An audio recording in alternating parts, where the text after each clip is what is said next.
Hello guys, आज जो है हम लोग आईआईटीएम का मैथ्स का वीक 5 का एक वन शॉट रिवीजन करने वाले हैं। ठीक है। मैथ्स का जो है, मैथ्स का वीक 1 से लेके 4 मैंने न्यूमरस नंबर, मतलब कि मैंने नंबर ऑफ टाइम्स मैंने पढ़ा दिया। ठीक है। तो आज शुरू होने जा रहा है वीक 5 से। और आप लोगों ने, मैंने सुबह सुबह स्टेट्स वीक 9 का वीडियो अपलोड कर दिया, और आगे आगे भी आगे का वीडियो अपलोड होता रहेगा। ठीक है। तो वीक 5 में हम लोग क्या पढ़ेंगे? ठीक है। वीक 5 में पहले हम लोग वन वन फंक्शन पढ़ेंगे। एक मैं मतलब कि ब्रीफ आइडिया दे देता हूँ। फिर हम लोग एक्सपोनेंशियल फंक्शन पढ़ेंगे। ठीक है। और एक्सपोनेंशियल फंक्शन का ही एक चचेरा भाई आप लोग कह सकते हो, नेचुरल एक्सपोनेंशियल फंक्शन। और दूसरा जो है हम लोग तीसरे में पढ़ेंगे कॉम्पोजिट फंक्शन। ठीक है। कॉम्पोजिट फंक्शन, वो कॉम्पोजिट अल्फ़ाबेट वाला नहीं या फिर कॉम्पोजिट नंबर वाला नहीं। ठीक है। जो फॉग एक्स, ठीक है, एंड गॉफ एक्स वाले टॉपिक्स। ठीक है। और एकदम लास्ट में पढ़ेंगे हम लोग इनवर्स फंक्शन। ठीक है। हम लोग सब कुछ एक एक करके हम लोग थ्योरी वाइज समझेंगे। क्वेश्चन जो है वो मैं पहले वीक 8 तक सारे वन शॉट डाल दूंगा, फिर हम लोग वीक 5 से वीक 8 का एक लाइव क्वेश्चन सेशन कर लेंगे। ठीक है। ये आप लोगों को 25 से लेके 28 तारीख के आगे आगे मिल जाएगा। मैं ऐसा नहीं बोल रहा हूँ कि 25 से 28 को ही मिलेगा, क्योंकि अगर 25 में 28 को किया तो बहुत ज़्यादा एग्जाम का बहुत ज़्यादा नज़दीक पे आ जाएगा। तो मैं अगस्त के 25 और 28, समझो कि 19 20 तारीख को मैं अपलोड करवा दूंगा। ठीक है। आप लोगों का content time to time by time upload हो जाएगा। आप लोग ज़्यादा टेंशन मत लेना। तो हम लोग शुरू में चलते हैं, वन वन फंक्शन क्या है। तो वन वन फंक्शन हम लोगों ने ऑलरेडी वीक कि कौन से वाला वीक में पढ़ा था, वीक 1 में शायद हम लोगों ने पढ़ा था। ठीक है। तो वन वन फंक्शन को हम लोग दूसरा नाम देते हैं इंजेक्टिव फंक्शन। ठीक है। तो आप लोगों को अगर फंक्शन एक, मैंने बताया था कि रिलेशन अगर बेस स्टेज होता है तो रिलेशन और फंक्शन जो है दोनों इंटर लिंक होते हैं। ठीक है। रिलेशन से फंक्शन तक प्रमोशन पाने के लिए जो जो क्राइटेरिया है उनको याद रखना पड़ेगा। ठीक है। और अगर वो वाला चीज, ठीक है, यहाँ पे लिख देता हूँ, अगर वो वाला चीज फंक्शन हो गया तो वन वन फंक्शन बनने के लिए जो भी क्राइटेरिया चाहिए वो भी हम लोग को याद रखना पड़ेगा। तो आप लोगों को अगर थोड़ा सा मतलब कि डाउट है तो आप लोग, मैं सजेस्ट करूंगा कि वीक 1 का मतलब कि सिर्फ रिलेशन फंक्शन वाला पार्ट एक बार देख के आ जाना। ठीक है। तो एक बात मैं बताना चाहता हूँ कि आज का ऑडियो कैसा आ रहा है वो मुझे थोड़ा सा कमेंट सेक्शन में लिख के बताना। ठीक है। आज मैं एक्सटर्नल माइक यूज़ कर रहा हूँ, जो मैंने आप लोगों से क्वालिफायर के टाइम पे वादा किया था कि मैं एक्सटर्नल माइक यूज़ करना चालू कर दूंगा। आज से मैं एक्सटर्नल माइक यूज़ करना चालू कर रहा हूँ। ठीक है। हाँ जी। तो अब हम लोग बात करते हैं सिर्फ हम लोगों को वन वन फंक्शन से ही, जो बाकी का हम लोग वीक 5 पढ़ेंगे तो हम लोगों को सिर्फ वन वन फंक्शन मांगता है। ठीक है। तो वन वन फंक्शन क्या है? A function in which every element maps to every element in the codomain, मतलब कि every preimage must have a unique image, या फिर हम लोग कह सकते हैं एवरी, वाइस वर्सा लिख देते हैं। ठीक है। वाइस वर्सा, या फिर हम लोग कह सकते हैं every image must have a pre image. ठीक है। तो हम लोग अगर इधर चलते हैं कि हम लोगों को पता है कि if a relation fails in vertical line test it can not bear function. अब वर्टिकल लाइन टेस्ट वाला क्या है? ठीक है। तो हम लोग वर्टिकल लाइन टेस्ट समझने के लिए हम लोग रफ वाले पे चलते हैं, एक सेकेंड। ठीक है। तो एक ग्राफ अगर ऐसा है, ठीक है, और ग्राफ अगर ऐसा है तो यहाँ पर अगर हम लोग वर्टिकल लाइन टेस्ट करें, ठीक है, तो वर्टिकल लाइन टेस्ट पे आप लोग देख सकते हो कि यहाँ पर जो है दो पॉइंट ऑफ इंटरसेक्शन हम लोग को दिख रहे हैं इस वर्टिकल लाइन टेस्ट का। एक एक वर्टिकल लाइन को अगर हम लोग टेस्ट करने के लिए यहाँ पर प्लॉट करें तो यहाँ पे देख सकते हो दो पॉइंट ऑफ इंटरसेक्शन मिल रहे हैं। सेम यहाँ पर भी, सेम यहाँ पर भी, सेम यहाँ पर भी, कोई सा भी पॉइंट पे बिठा दो। ठीक है। ये अगर इन्फिनिटी तक जाता है तो यहाँ पर, यहाँ पर, यहाँ पर, हर एक जगह जो है एक से ज़्यादा पॉइंट ऑफ इंटरसेक्शन जो है मिल रहा है।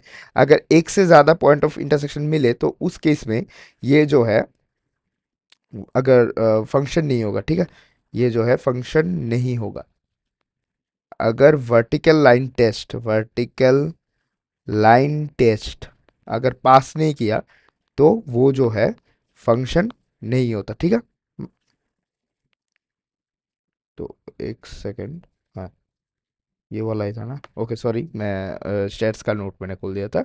कोई ना, मैंने एक साथ सब टैब मैंने खोल के रखा है ताकि मैं एक ही साथ में सब कुछ का मतलब कि रिकॉर्डिंग कर सकूँ, ठीक है। तो आप लोग थोड़ा सा एडजस्ट कर लेना।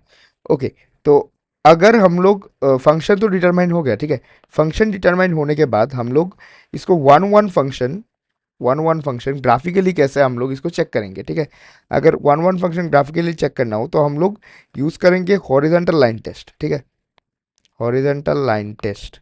अब बताओगे कि भैया ग्राफ तो पैराबोला होता है, ठीक है, पैराबोला होता है, और पैराबोला में वर्टिकल लाइन का जैसे कि एक सेकंड इसको जाने दो, इस टाइप का अगर ग्राफ हो, ठीक है, तो वर्टिकल लाइन में तो 1 पॉइंट आ रहा है, लेकिन हॉरिजॉन्टल लाइन टेस्ट में यहाँ पर देख सकते हो 2 इंटरसेक्शन पॉइंट आ जा रहा है। मतलब कि एक भी ग्राफ क्या वो नहीं होगा, वन वन वन फंक्शन, मतलब कि वन वन फंक्शन क्या एग्जिस्ट नहीं करता करता है। हम लोगों को बताया गया था कि कॉन्टिन्यूअस ग्राफ होना पड़ेगा और हॉरिजॉन्टल लाइन टेस्ट में point of intersection one one लाना पड़ेगा, लेकिन ऐसा ग्राफ और ऐसा ग्राफ में तो कॉन्टिन्यूअस तो है, ग्राफ कॉन्टिन्यूअस है, 100% कॉन्टिन्यूअस है, लेकिन हॉरिजॉन्टल लाइन टेस्ट में जो है वो पास नहीं कर रहा। तो हॉरिजॉन्टल लाइन टेस्ट पास करना कराने के लिए हम लोग को ऐसे वाले ग्राफ जो भी होंगे, ठीक है, यहाँ पर भी देख सकते हो कॉन्टिन्यूअस ग्राफ है, और इसको अगर हम लोग वर्टिकल लाइन टेस्ट भी करें, पास कर रहा है, एक ही पॉइंट ऑफ इंटरसेक्शन आ रहा है। और अगर हम लोग इसको वर्टिकल लाइन टेस्ट भी करें, सॉरी पहले मैंने शायद वर्टिकल लाइन टेस्ट बोल दिया था, वो हॉरिजॉन्टल लाइन टेस्ट होगा। तो हम लोग इस बार अगर वर्टिकल लाइन टेस्ट करें तो इस बार भी आप लोग देख सकते हो कि एक ही पॉइंट ऑफ इंटरसेक्शन आ रहा है, ठीक है। तो हम लोग जो भी ऐसा टाइप का जो भी ग्राफ है, ठीक है, ऐसा टाइप का या फिर ऐसा टाइप का, ठीक है, वो सभी ग्राफ जो है वन वन फंक्शन बन जाएंगे, ठीक है। और अपवर्ड पैराबोला और डाउनवर्ड पैराबोला फंक्शन तो होंगे, ठीक है, फंक्शन तो होंगे, लेकिन वन वन नहीं होंगे, ठीक है। ये चीज़ आपको ध्यान में रखना पड़ेगा, ठीक है। After the determining one to one function it should pass horizontal line test. एक सेकेंड, इसको मैं खींच के सामने ले जाता हूँ ताकि मैं रफ बुक को यूज़ कर सकूँ। हाँ, ठीक है। अब बात आती है कि एक्सपोनेंशियल फंक्शन क्या है। एक्सपोनेंशियल फंक्शन होता है कि कुछ एक चीज़ के ऊपर में अगर पावर में कुछ भी बैठा हुआ हो, ठीक है, अगर कुछ एक चीज़ के ऊपर अगर पावर में कुछ भी बैठा हुआ तो वो ही जो है एक्सपोनेंशियल फंक्शन बन जाएगा, ठीक है, एक्सपोनेंशियल फंक्शन बन जाएगा। अगर सोचो कि एक नंबर है, y दिया गया है 3 × 10⁵, ठीक है, तो यहाँ पर 3 जो है वो कांस्टेंट बन जाएगा, ठीक है, 2 बन जाएगा बेस, और यहाँ पे पावर में जो 5 है वो बन जाएगा एक्सपोनेंट, ठीक है। ये चीज़ आपको ध्यान में रखना पड़ेगा, यही चीज़ यहाँ पे समझा गया कि y equals A B X, तो a बन जाएगा कांस्टेंट, b बन जाएगा बेस, और x बन जाएगा टू द पावर x बन जाएगा एक्सपोनेंट, ठीक है। तो यहाँ पर कुछ एक्सपोनेंशियल फंक्शंस का हम लोग प्रॉपर्टी के बारे में हम लोग बात करेंगे, ठीक है। एक सेकेंड, इसको थोड़ा सा मैं मिटा लेता हूँ।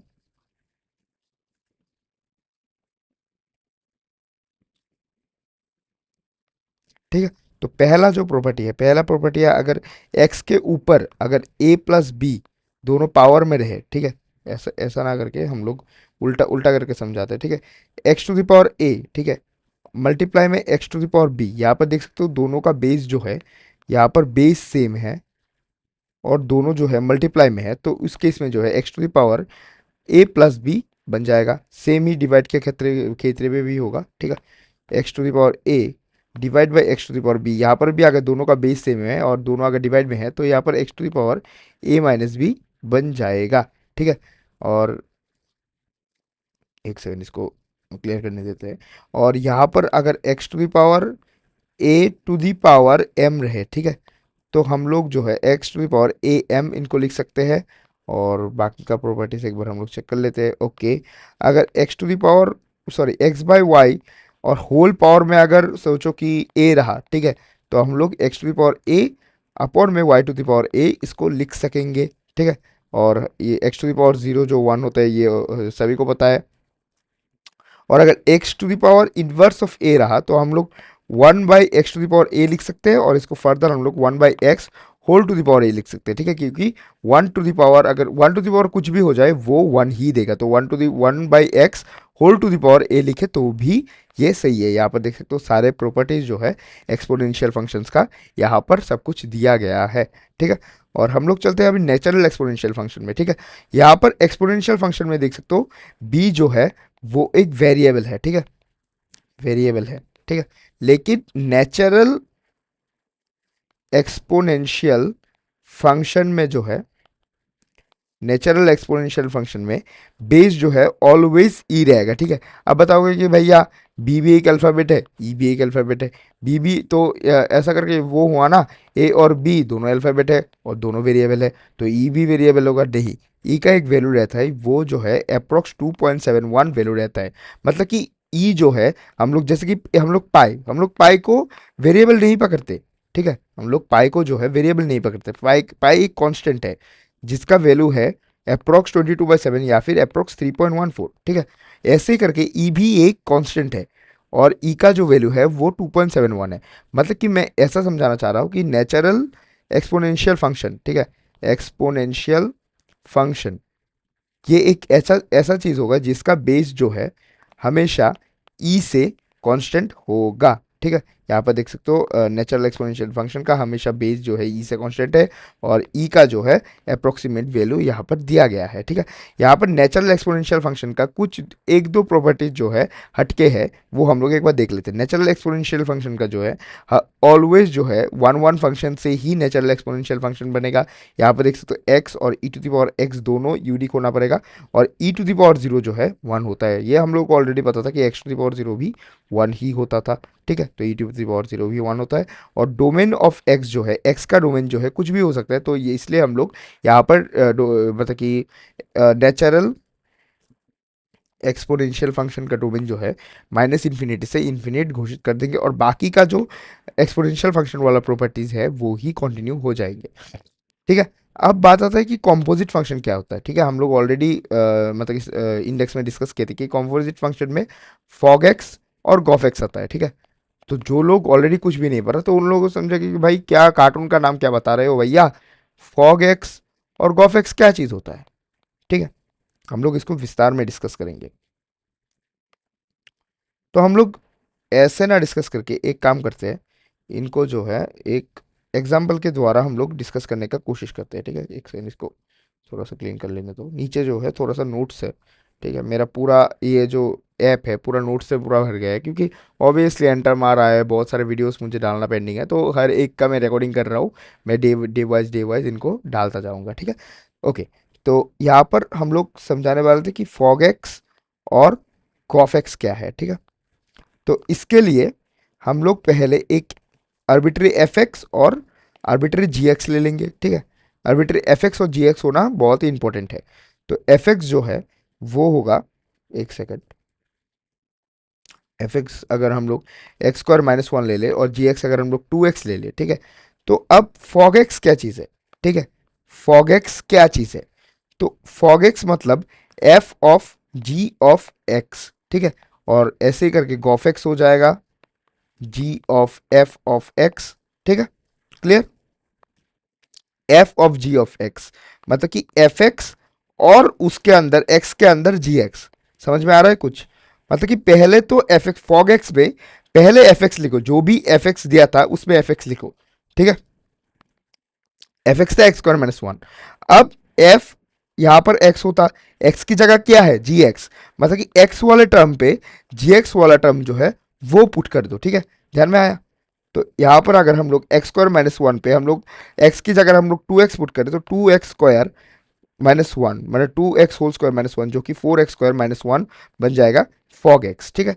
और हम लोग अगर गॉफ एक्स निकालने जाए, अब गॉफ एक्स क्या होगा, गॉफ एक्स सेम ही इसका उल्टा होगा, ठीक है। G of F of x पहले हम लोग जी एक्स लिखेंगे जो कि टू एक्स है। अब हम लोग एक्स की जगह एफ एक्स को पुट करेंगे जो कि two x square minus one जो कि two x square minus two हो जाएगा इसका करेक्ट आंसर, ठीक है। गॉफेक्स और फॉगेक्स हम लोग यहाँ पर इन दोनों को देखकर इन दोनों को भी देख सकते हो या फिर कोई सा भी एक आर्बिट्री एग्जांपल लेके आप लोग खुद ब खुद ही चेक कर सकते हो कि ये दोनों जो है फॉगेक्स और गॉफेक्स जो है इक्वल नहीं होता, एक कंडीशन पे इक्वल होता है। किस कंडीशन पे इक्वल होता है वो हम लोग आगे जाके पढ़ेंगे, ठीक है।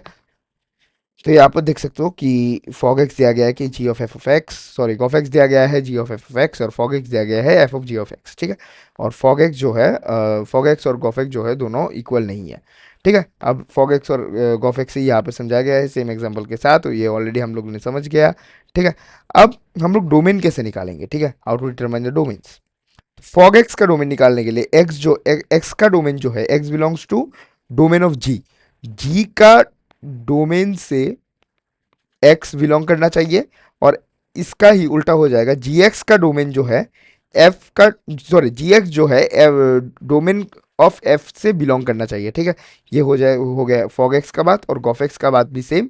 एक्स जो है डोमेन ऑफ एफ से बिलोंग करना चाहिए, और एफ एक्स जो है वो डोमेन ऑफ जी से बिलोंग करना चाहिए, ठीक है। एक चीज बात ध्यान में रखना कि अगर जी एक्स का बात हो रहा है तो डोमेन ऑफ एफ होगा, और अगर एफ एक्स का बात हो रहा है तो डोमेन ऑफ जी होगा, ठीक है। ये चीज याद रखना। हम लोग आगे एकदम लास्ट टॉपिक पे, इनवर्स फंक्शन। मैंने थोड़ी देर पहले बताया था कि ये वाला जो कंडीशन है, ठीक है, फॉग एक्स और गॉफ एक्स इक्वल होना, ये एक कंडीशन पे इक्वल होगा। कौन सी कंडीशन पे इक्वल होगा? ये बस जो है इनवर्स कंडीशन पे इक्वल होगा, ठीक है। और ऐसे ऐसे इक्वल नहीं होगा। ये किस टाइप से इक्वल होगा मैं एक बार यहाँ पे दिखा देता हूँ, ठीक है। फॉग एक्स, गॉफ एक्स और एक्स, ये तीनों अगर एक दूसरे के संग अगर इक्वल हो जाए, तो ये जो है फॉग एक्स, गॉफ एक्स और एक्स जो है, ये तीनों इनवर्स फंक्शन कहलाएंगे, ठीक है, कहलाएंगे। एक ही कंडीशन पे ये दोनों जो है इक्वल होते हैं एक्स के, जो इनवर्स वाले कंडीशन है, ठीक है। फंक्शन जो है इनवर्स होना पड़ेगा, ठीक है। In this if this condition satisfied, F and G are inverse of each other. अगर ये वाला कंडीशन अगर सेटिस्फाई होता है, तो एफ और जी जो है एक दूसरे का इनवर्स है, ठीक है। अगर हम लोग ग्राफिकल रिप्रेजेंटेशन एक बार देख लेते हैं। अगर एफ एक्स का ग्राफ अगर ऐसा है, ठीक है, तो एफ इनवर्स एक्स का ग्राफ जो है सेम इसका उल्टा बन जाएगा, मतलब कि इसका मिरर इमेज बन जाएगा, ठीक है। इसको एक मिरर मान लो, और इसका ही उल्टा जो है ऐसे करके एफ इनवर्स एक्स का ग्राफ जो है ऐसा बन जाता है, ठीक है। अगर एफ एक्स का ग्राफ अगर ऐसा है, तो एफ इनवर्स एक्स का ग्राफ भी ऐसा हो जाएगा, ठीक है। ये चीज़ आप लोगों को ध्यान में रखना पड़ेगा। तो अब हम लोग इनवर्स फंक्शन कैसे निकालें, ठीक है। तो ये वाला एग्जांपल से हम लोग समझ लेते हैं कि एफ एक्स दिया गया है 2x+3, ठीक है। एक सेकंड, नीचे वाले को हम लोग थोड़ा सा मिटा देते हैं।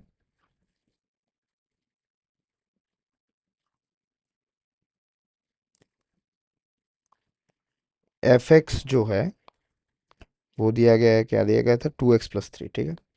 जो एग्जांपल ऑलरेडी लिखा गया है, अगर उससे हम लोग करके समझे तो ज़्यादा क्लैरिटी मिलता है, ठीक है।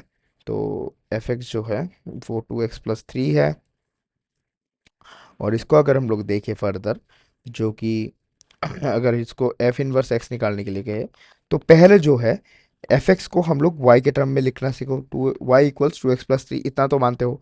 और वाई और एक्स का पोजीशन जो है इंटरचेंज कर दो, ठीक है। Interchange position of Y and X, समझ में आया, ठीक है। तो यहाँ पर x इक्वल्स 2y+3 बन जाएगा। अभी जो है पूरा का पूरा जो है इक्वेशन है y के फॉर्म पे ले आओ, मतलब कि y का वैल्यू इसमें से जो है y का वैल्यू निकालो। अब y का वैल्यू क्या आएगा, 2y, sorry, 2y equals x-3, y equals x-3/2, ठीक है। y इक्वल्स x-3/2 आ गया, और x-3/2 जो है वो ही f इनवर्स x है, ठीक है। समझ गए? तो यहाँ पर यही चीज़ समझाया जा रहा है कि एफ एक्स को पहले y के टर्म पे लिखो, y इक्वल्स 2x+3, और फिर x और y दोनों को इंटरचेंज कर दो, x इक्वल्स 2y+3, फिर y के टर्म पे पूरा लिख लो, और y की जगह f इनवर्स x बिठा दो। तो एफ एक्स जो था, एफ एक्स क्या था, एफ एक्स जो था 2x+3, इसका ही f इनवर्स x बन जाएगा x-3/2। यही तो था x-3/2, हाँ जी, ठीक है। तो इतना ही था आज के वीडियो में। आशा करता हूँ आप लोगों को सब कुछ समझ में आया होगा। बहुत ही शॉर्ट एंड आशा करता हूँ ये बहुत ही क्रिस्प सा लेक्चर रहा होगा आप लोगों के लिए। तो थैंक यू, ठीक है। नोट्स आप लोगों को मेरे टेलीग्राम पे मिल जाएंगे, आप लोग मेरे टेलीग्राम ग्रुप को ज्वाइन कर लेना, ठीक है। तो एंड टर्म के लिए बेस्ट ऑफ लक, अच्छी तरीके से प्रिपेयर करो।